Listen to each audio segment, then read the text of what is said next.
home. Why?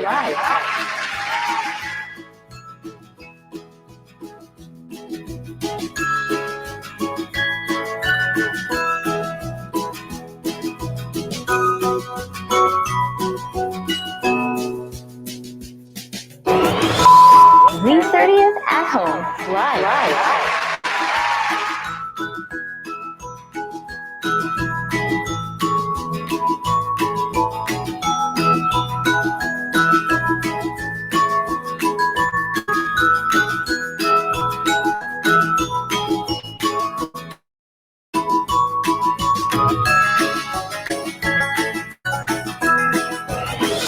June 30th at home. Why?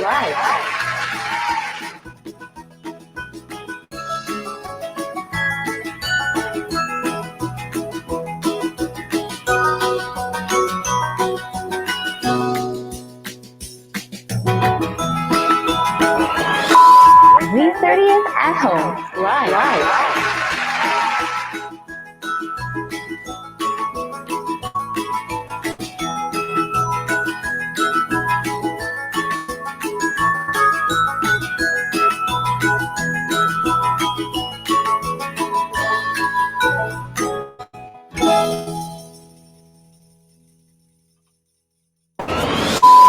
June 30th at home.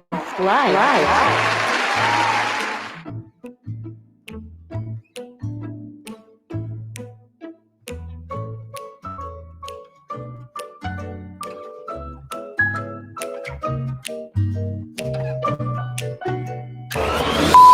June 30th at home.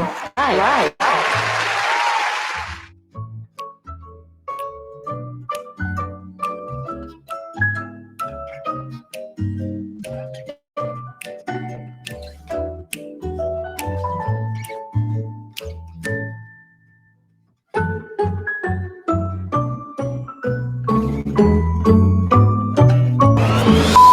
June 30th at home.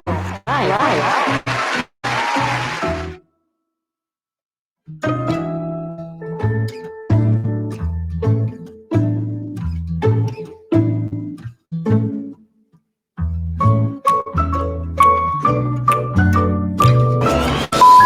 June 30th at home. Why?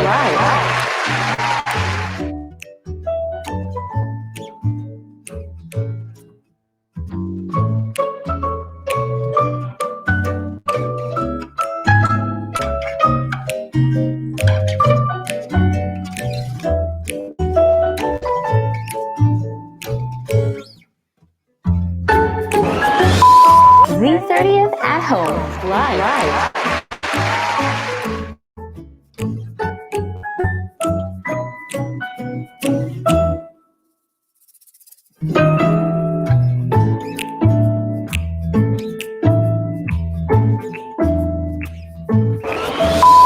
June 30th at home. Why?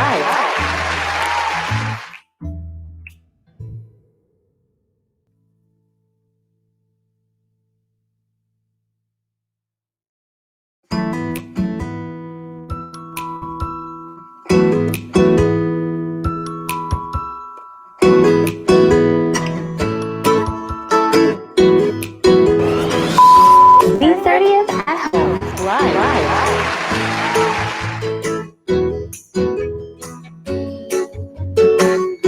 Good afternoon, Ayala 30th, and welcome sa ating fourth craving at home. Di ba? Lahat tayo dahil matagal yung quarantine. Siyempre, mas marami rin tayong opportunities para maging creative sa loob ng kusina. So, yun yung tatandaan natin that we always have to look on the positive side of things. So, welcome ako ulit, si Chef Wado from Scookies, Manila. So, for the past few weeks, ang dami na nating cookie recipes na ginawa. Ginawa natin siya ng mga twist. Nilagyan natin ng innovation. Kaya naman, ngayong fourth week natin, hindi pa rin tayo kapatalo kasi we're gonna do a very creative cookie dish. Gagawa tayo ng deep fried cookie balls. So parang, parang siyang Wicked Oreos na crushed. Para mas easier to eat. Okay, so welcome pala una sa lahat sa mga nanonood sa atin today sa ating Facebook Live. Later on, I will read all your questions, yung mga shoutout nyo. Ilagay nyo lang dyan. Comment lang kayo. Let's get interactive later on. Any questions about the dish that we're gonna prepare and any questions about baking? Ano to, libre consultation. So, sulitin na natin. So, our dish today is very simple. Basically, we're just gonna use some crushed cookies. So, gagamitin ko ulit. We have some crushed Oreos here. So, we're just gonna transform them into a ball. And then, i-coat natin siya sa ating pancake batter later on. Pero importante, we freeze our cookie balls para hindi siya magbuhaghag once we start frying. Okay ba yun? So, yun. Yung mga online, hi, welcome to our Facebook Live ulit. Yes. So, yeah. Babalikan ko kayo mamaya. We'll just do the first part of our dish today. Gagawa muna tayo ng mga balls and then we'll freeze it. And then gagawin na natin yung pancake batter right after. Okay, so let's start. We're flashing sa screen yung ating recipe, pero I cut it down ng konti for myself kasi ako lang nakain. So, wala pa naman ako exercise ngayong quarantine, kaya medyo cut down tayo sa mga matatamis. Okay, so we have about 1 cup. So I divided it into 3. So 1/3 lang to nung recipe. So we have 1 cup of crushed Oreos and then we have our condensed milk. So, lalagay lang natin. So, basically, ang gagawin ng condensed milk is it's gonna hold our cookie ball together. So, siya yung talagang ating glue that's gonna stick everything together. And ako, I like putting in some chocolate chips. Maglalagay tayo ng konti. We're gonna put in some chocolate chips para meron tayong surprise melted chocolate inside.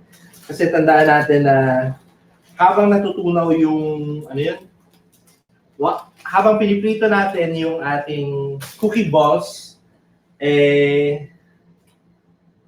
nagme-melt din yung ating chocolate chips. So you wanna mix that. And make sure na it's not too sticky, na hindi mo na siya kaya i-roll into a ball. Pero kailangan, once you press on it, talagang it will stick together. So again, yung condensed milk natin, it's gonna hold the cookie ball together. So you can use other cookies. Pwede tayong gumamit ng, syempre Scookies. Pwede tayong gumamit ng classic chocolate chip. You can also use red velvet cookies. Kasi quarantine. So crushed Oreos are all I have. And all I have are crushed Oreos. Yun. So you can add more condensed milk. Kasi again, ang importante, you can roll it into a ball. So kasi parang nagkaroon ako ng inspiration. Nung pumunta kami sa Enchanted Kingdom one time, parang they were selling this deep-fried Oreos. So parang, it's very simple, pero sobrang tumatak sa akin yung recipe na yun. Okay.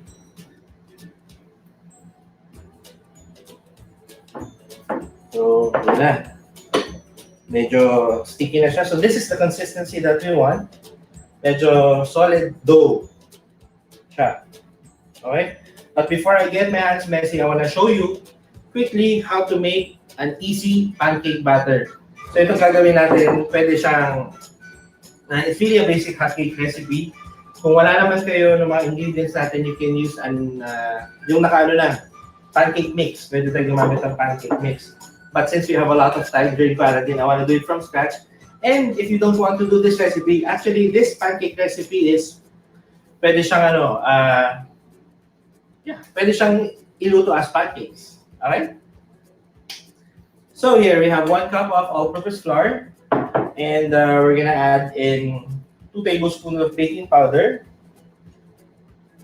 No, 2 teaspoons of baking powder. So that's 1 cup of all-purpose flour, 2 teaspoons of baking powder. We're gonna add a bit of salt, mga 1 teaspoon. Or less, pwede. And then we're gonna add some, haluin muna natin to make sure na distributed yung ating baking powder. So kapag na-ball na natin yung ating cookies, dito natin siya i-dip sa ating pancake batter. So na-imagine nyo na ba how sinful itong recipe na to? So you have cookies, and then you fry them, you deep fry them to a nice golden brown crisp. Parang ine-explain ko ba lang, natatakam na ako. Okay. So here we have 3/4 cup of milk. Actually, if you're gonna do pancakes, you do a full 1 cup. Pero since we want it to be a little thick, kailangan kasi medyo makapal yung batter natin kasi we want it na kumapit siya doon sa ating cookie balls. So we lessen the milk konti. So ang gagawin ko muna is ihalo ko yung isang egg. So we're gonna put 1 egg.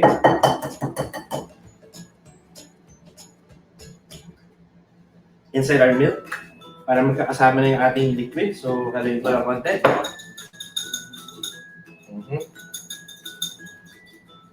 Okay. And then we're gonna pour it over our pancake mix. Yan. So there you go.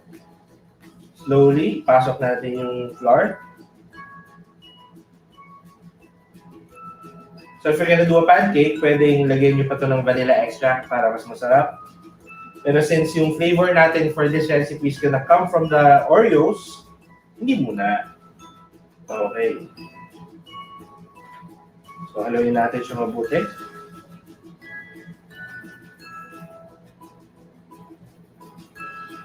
Okay, medyo kuhanan natin lahat.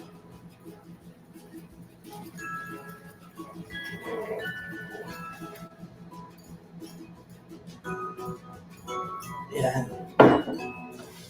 So,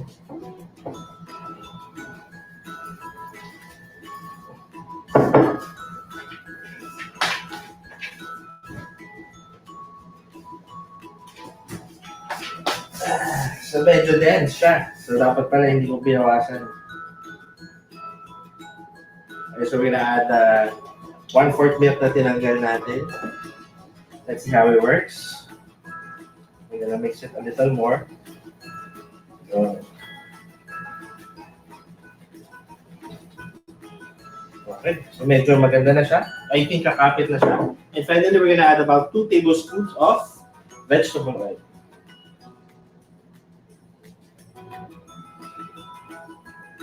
Okay.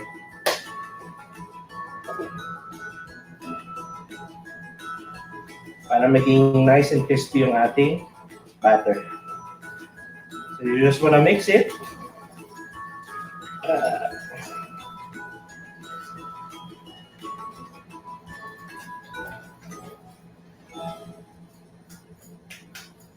Okay. So I think our batter is nice and sticky. So iwan lang natin siyang ganyan. So now we can get our hands dirty and we can start balling our cookie dough. So make sure that your hands are clean and meron tayong separate saucer para dito natin ilalagay ang ating mga cookie balls. So pwede mo naman siyang gamitan ng ice cream scooper para equal yung sizes niya, or we can just eyeball it. So tingnan natin. So gusto natin yung size niya is parang siguro around mga 1-inch balls, ganyan. Para siyang munchkins. Parang mini donuts. So i-roll lang natin siya.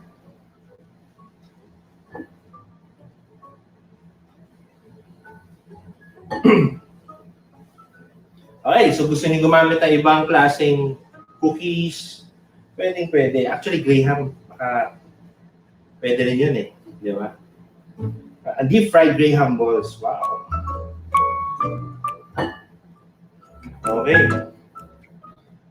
So if you follow the recipe that we gave earlier, roughly about mga 18 cookie balls yung magagawa natin because this one is 1/3 of it and then we were able to produce 6. So there you go. So ito yung ating cookie balls. So ang gagawin lang natin is we're gonna freeze it for about 20 minutes or less. Kailangan lang natin makuha yung very firm yung surface niya para mas mabilis siya iluto dun sa batter and then mas mabilis siya at hindi siya masira when we start frying it. Okay? So I'm just gonna put So I'm just gonna put this inside the fridge tapos babalikan ko kayo and I'll be ready to answer all your questions. Okay? So freezer muna natin.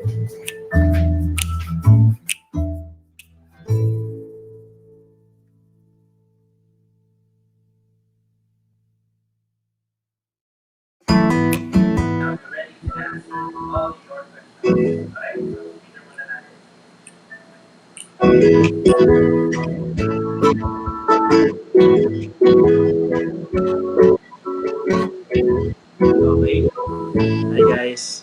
So, again, dun sa mga hindi nakapanood pero nag-comment, nabasa ko ngayon lang na hindi niya naabutan yung first part ng ating video. Don't worry, kasi after our live, FB live, ipopost namin yung full video so wala kayong na-miss. Alright, so again, welcome to our Facebook Live. Hello sa mga nanonood. Hi Florel. Hi Joan Ginto. Welcome, welcome. And Gerald Lim. Nako, nanonood si Gerald Lim. Bigatin yan. So, ano daw favorite cookie flavor? So, uh, so yun. If you have other questions related to baking, comment nyo lang. Hello chef, ano pong pwedeng alternative sa condensed milk? Well, like I mentioned kanina, yung condensed milk natin is what? Yun yung parang glue natin sa ating cookies. So, siya yung nagbabind together. So, kung wala tayong condensed milk, hmm, pwede naman tayong gumamit ng all-purpose cream. So, pwede natin siya lagyan ng all-purpose cream or kung meron tayong extra frosting, buttercream frosting, pwede rin. Para lang talagang mabind together. So, anything that's very sticky that can bind. So, peanut butter, Nutella, pwede natin siyang gamitin. But we just have to be careful with the ratio of how much spread we're gonna put in kasi baka masyado siyang sticky or masyado siyang konti na maghiwa-hiwala yung cookie balls natin. Pero once naman na ma-freeze natin yan, medyo solid na siya eh. So, yeah. So, that's kay Paulo Serrano. Hi, Lynn Rosales. Welcome to our live. Hello, Ems. Okay, si Jen Real. Jen Real. Yun. So, Jen, if wala kaming cookies, pwede po bang crush biscuits? Of course. Na-mention ko kanina na we can also use crushed graham. So, ano ba mga biscuits yan? Mga Marie, di ba? So, yun yung mga nabibili natin lang sa tindahan. Pwede naman. But, ang worry ko lang is it's not gonna have as much flavor compared doon sa pag-cookies talaga yung ginamit natin. So, ano siya, hit and miss. Like I mentioned kanina, kung ano yung flavor ng cookie na ginamit mo, basically yun yung pinakalasa nitong deep fried cookie balls na ginagawa natin. Okay, Paolo Serrano. Chef, question ulit. Sorry. Better ba if mas marami egg whites? Then whisk na lang na maigi? For the deep fried cookie balls, medyo hindi important factor na marami egg whites kasi what the egg white does, binibigyan niya ng protein yung ating pancake batter. So that means mas pag winip natin siya, mas capable siya of incorporating more air inside. So kunyari gagawa tayo ng yung mga fluffy pancakes, siguro pwede natin siyang gamitin. Iwis natin ng mas matagal para talagang mag-hold yung hangin sa loob. Kasi the longer na we whisk the egg whites, mas nagiging matibay yung proteins niya.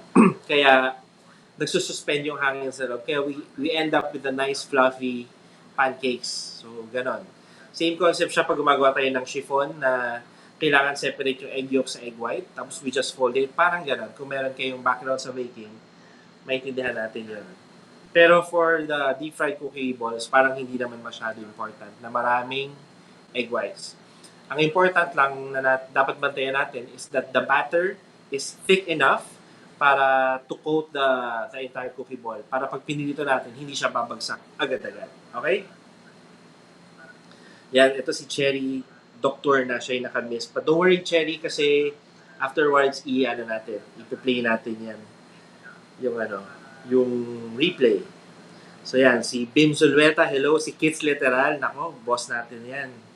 Hi chef, makaka-affect ba ang oil sa taste ng cookies? Yes. Kaya, pag pinagprituhan natin ng isda, wag nating gagamitin. Unless gusto natin ng medyo bangus flavored cookies. So, mas okay na fresh oil yung gamitin natin. Kasi, ang advantage naman dahil dito sa deep fried cookies, hindi niya masyado nadudumihan yung mantika kasi it's not breaded.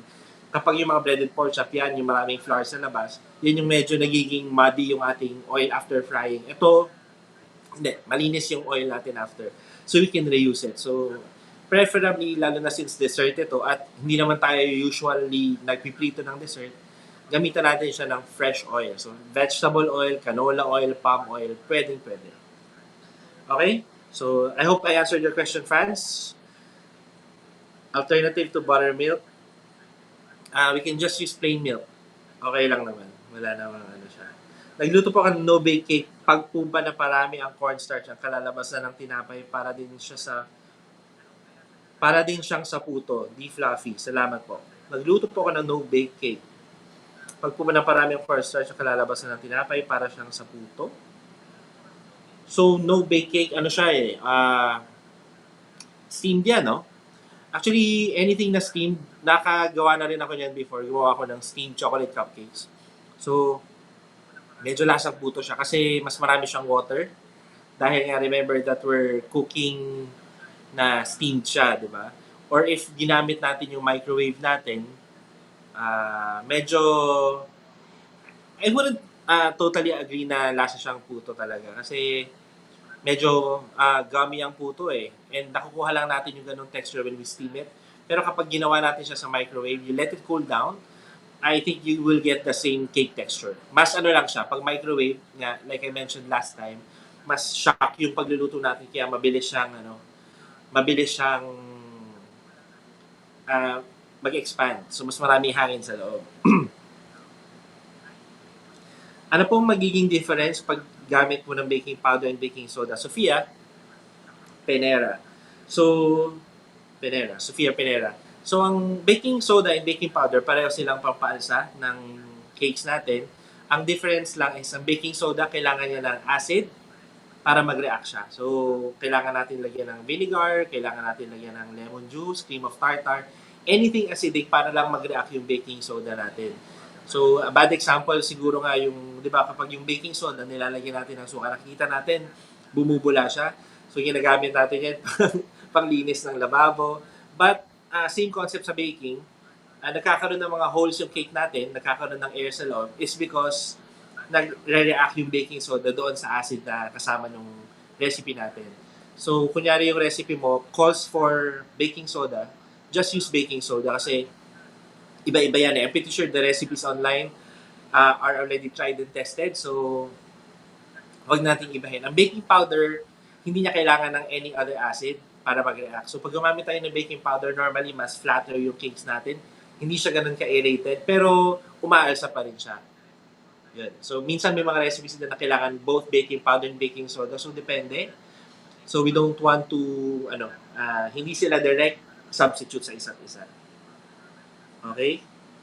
Buti si Chef Wado ulit. Siya lang pinapanood ko dito, si Noel. Ako, kaya ka siguro tumataba. Dapat panoorin mo rin yung mga, nag-exercise dito. Tinry ko once eh. Hindi ko kinaya. Anyway, keep your questions coming. You're welcome, Marianne. Magpapagames ulit kami. Yes, palakpakan tayo. We're gonna have a game. So, mag-giveaway tayo ng 4 na Scookie tin cans sa 4 lucky winners. So, ang tanong natin, very, very simple. Hindi. You have to give at least 1 doon sa 4 na ginawa natin na recipes dito sa Ayala, the 30th Live.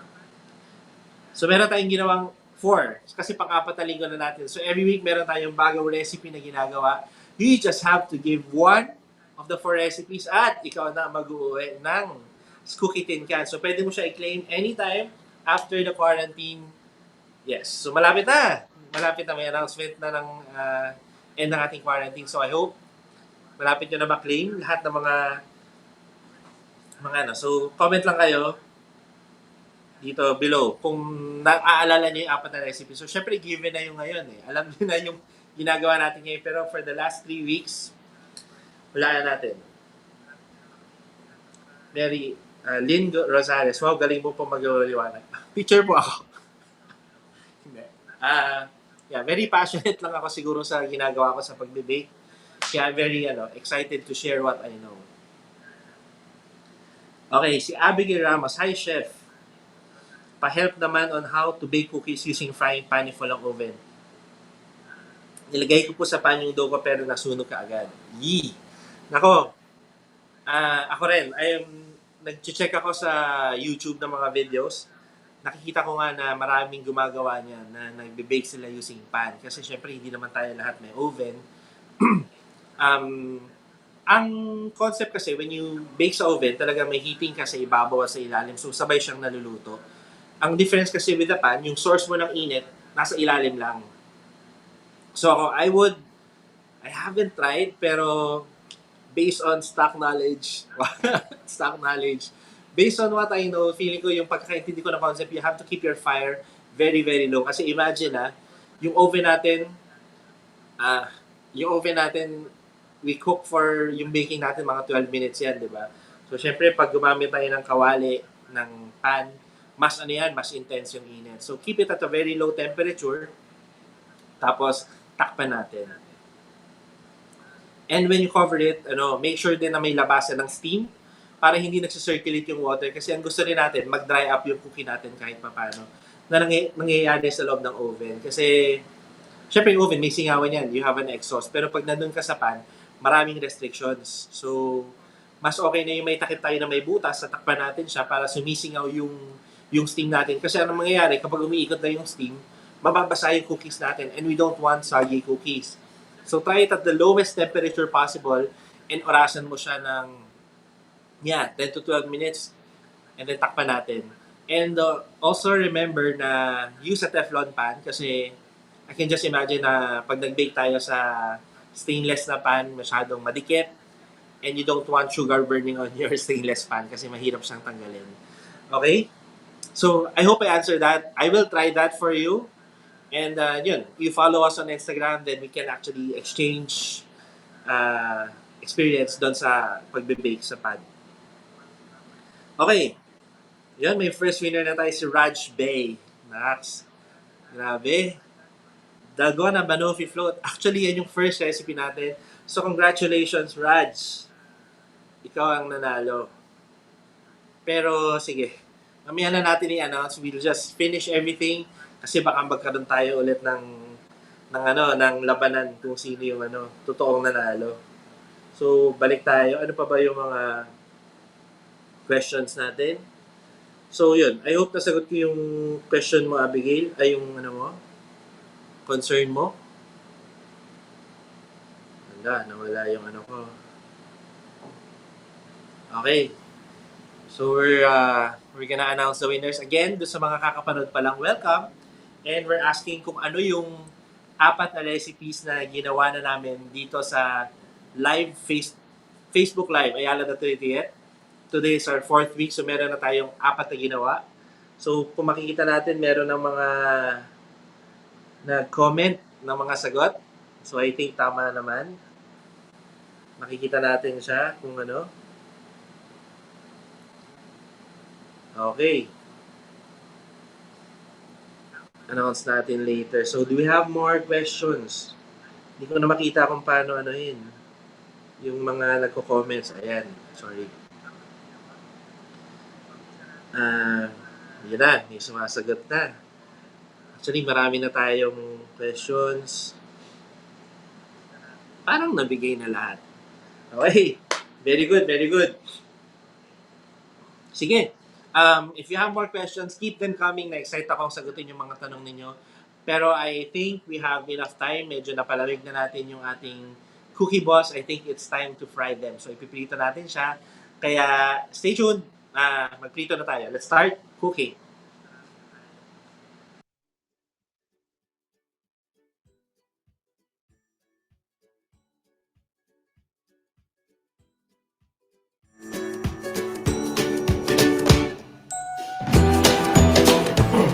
Okay, so here we are. Ito na yung ating semi-frozen cookie balls.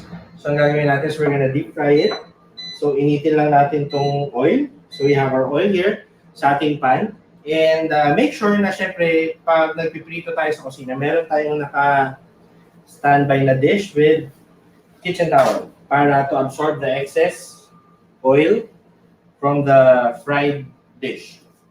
And then later on, pwede natin siyang i-garnish by putting some chocolate syrup or caramel syrup on top.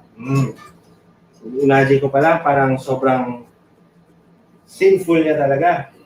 Okay, so nakita natin medyo firm na yung surface niya. So what we're gonna do is ilulubog lang natin yung ating cookie balls dito sa ating batter. There you go.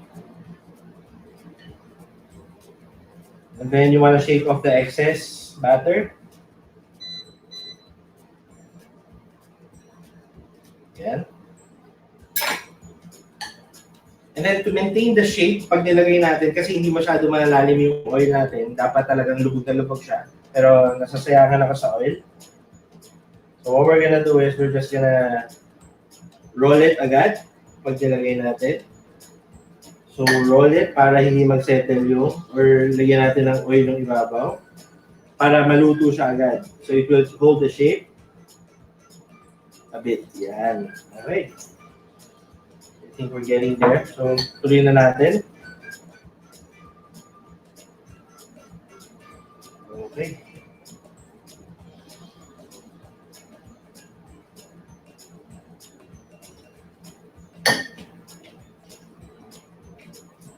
I-roll natin siya. Kasi nakikita nyo parang nagpo-form siya ng parang Saturn rings around it. Okay, so let's continue. Mabilis lang siyang gawin eh. Yung freezing lang talaga yung nagpapatagal sa kanya. But you know, good things take time.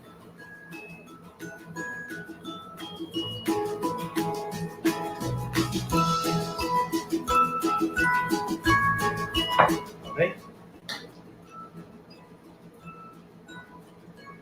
Parang sasakto lang yung batter natin for ito pala.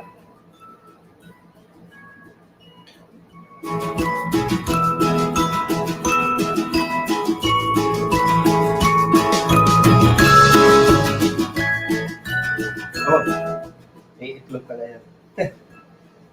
Habit ko na yan eh, yung pag may batter sa kamay. Okay, let's flip it over. Yun, nice. You get that nice golden brown color. Just keep on flipping. Medyo hinaan ka natin.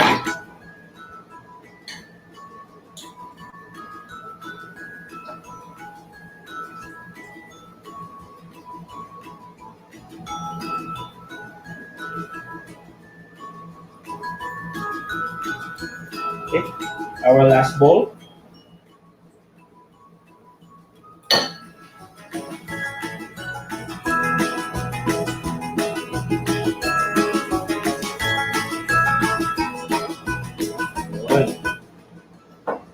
Parang exciting pa.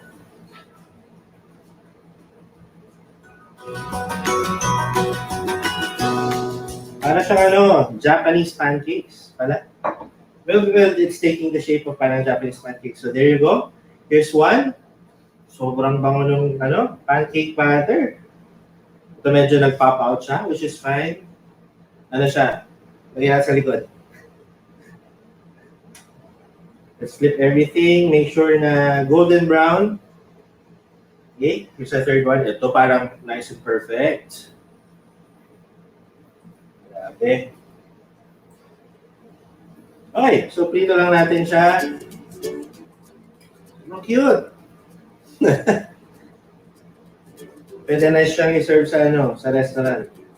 Para siyang yun yan, Japanese pancakes.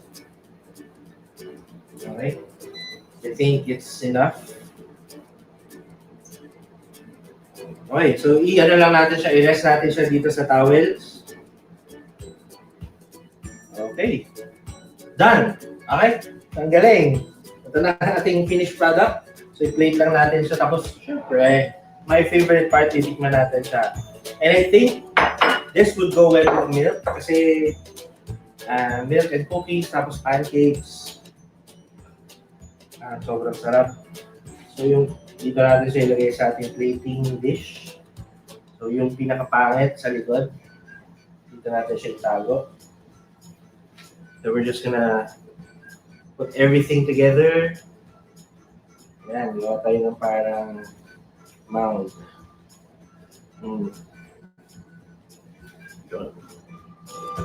Okay. Yung titikman natin. So dito natin siya ilagay sa likod. And then basically, we can just drizzle chocolate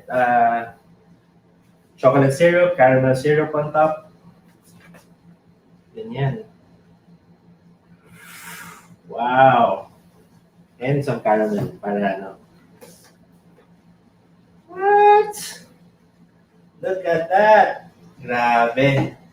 So I'll just take this and show you closely what it looks like. There you go.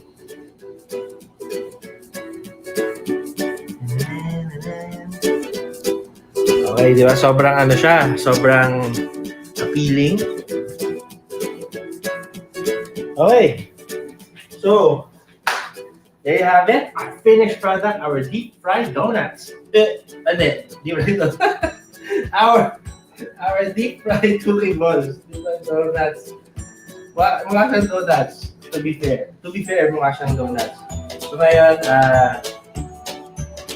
papapiling ko to. I'll get back to all your questions. Pero tikman muna natin. Can I just put a little bit more chocolate dito sa kakagatan mo? Because I think it deserves that attention. Tikman natin. Init. Oh, wow. Look at that. Grabe. It's really good. Okay. Adjustin na pa, be. Balikan ko kayo. Let me hear if you have other questions, inquiries about what we did today. Wait lang.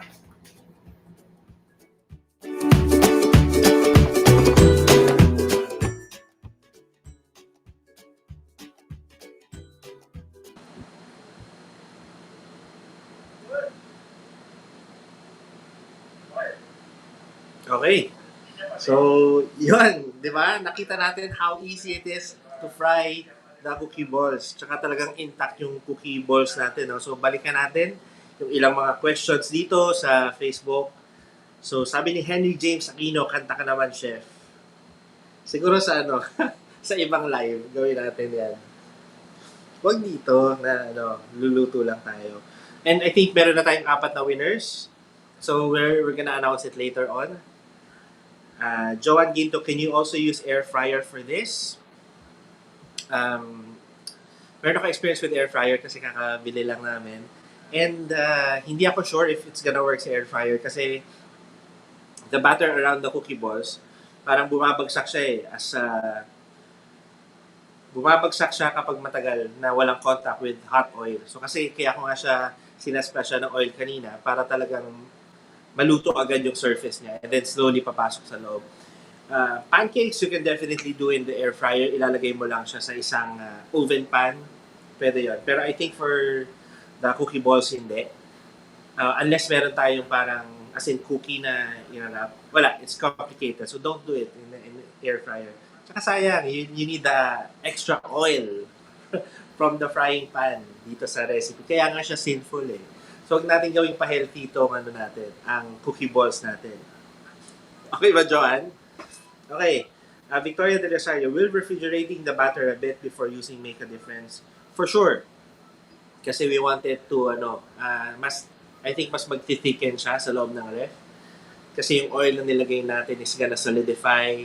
So, medyo mas titigas siya. So, mas easier for us to wrap the cookie dough in the pancake batter. So, okay yan. I think makakatulong.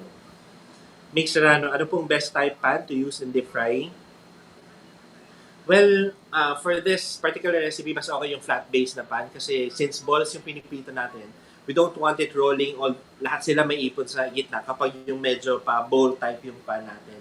So, flatter yung base niya, mas better. And mas flatter yung base tsaka siguro mas maliit.